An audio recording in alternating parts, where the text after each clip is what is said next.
Iran ने फैसला कर लिया कि अगर हमास फेल भी हो गया, नाकाम हुआ, तो वो इजराइल को किसी भी कीमत पर छोड़ेगा नहीं।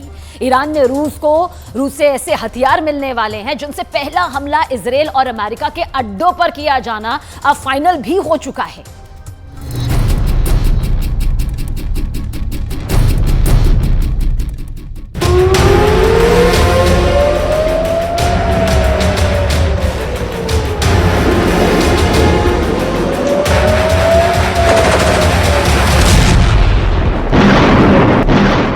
पश्चिम एशिया जल रहा है और अब इस आग में नए शोले भड़काने का साजो सामान तैयार हो चुका है।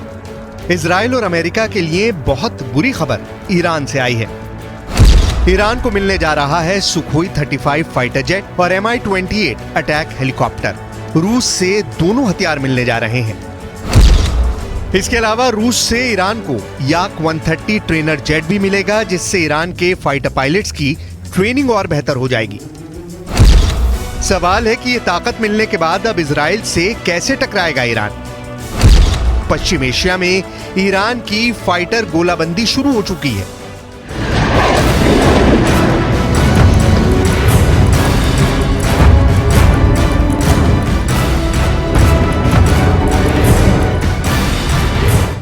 जब इजराइल और हमास के बीच युद्ध खत्म नहीं हुआ है और नेतन्याहू कह चुके हैं कि हमास के एक एक कमांडर को चुनकर मारेंगे, तब इस युद्ध का लंबा खिंचने की पूरी गारंटी है।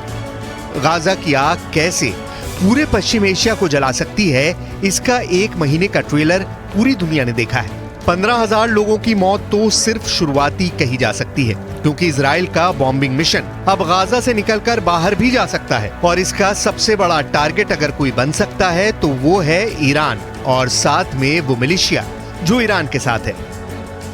इसीलिए सुखोई 35 और Mi-28 अटैक हेलीकॉप्टर को लेकर रूस और ईरान की डील पर पूरी दुनिया में चर्चा हो रही है। सवाल है कि सुखोई 35 जैसे लॉन्ग रेंज फाइटर के टारगेट पर कौन सा देश होगा? क्या इस फाइटर जेट के टारगेट पर खाड़ी में अमेरिका के अड्डे होंगे, या फिर ईरान अब इजराइल पर हमले के लिए तैयार हो रहा है?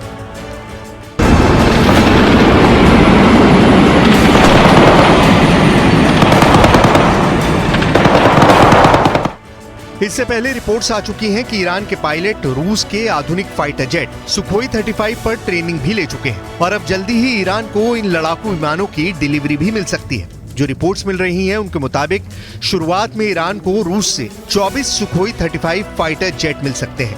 तादाद तो इनकी कम लगती है, लेकिन ऐसे फाइटर ईरान की एयरफोर्स को गजब की ताकत देंगे, इसमें कोई शक नहीं।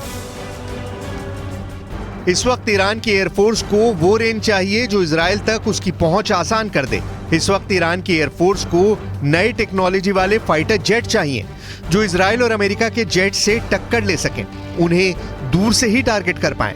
इस वक्त ईरान को ऐसी फायर पावर चाहिए जो उसकी जमीन पर हमला करने वाली बड़ी फोर्स को मिटाकर रख दे। यानी ईरान के फ्रंट पर देखा जाए तो उसे इजराइल तक यानी करीब 1800 किलोमीटर की रेंज में ऑपरेट करने वाला एक फाइटर जेट चाहिए। सुखोई 35 के आने से ईरान की जरूरत काफी हद तक पूरी हो जाएगी। साथ में उसे अपने समुद्री मोर्चे पर घुसपैठ करने वाली फोर्स को रोकने के लिए अटैक हेलीकॉप्टर भी चाहिए।